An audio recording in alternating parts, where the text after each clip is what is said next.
What's up? My name is Darren. You're watching The Boardroom at Herb Bowers here in Fresno, California. We came into the Fresno scene focusing on skateboard hard goods. A lot of the other shops around here mainly focus on lifestyles. Their deck walls shrank, and we wanted to do the exact opposite. So our deck wall has over 900 boards, and our shop boards are actually pressed through consolidated. So giving back to skateboarding and the brands that have kind of been there since day one.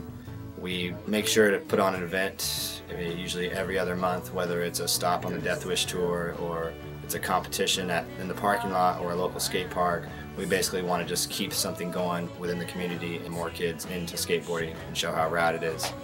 We got about 8 guys riding for us that are constantly out getting people involved, definitely helping keep the scene alive here in Fresno and in the surrounding area.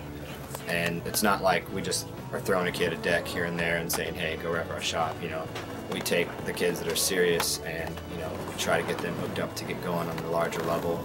In turn, we're helping them come up in skateboarding rather than just being greedy and trying to promote our own shop. Make sure, if you're ever in Fresno, you stop by. We're at 6264 North Blackstone in between Bullard and Sierra. Support your local skate shop and let's spread the love of skateboarding to everyone. Peace out.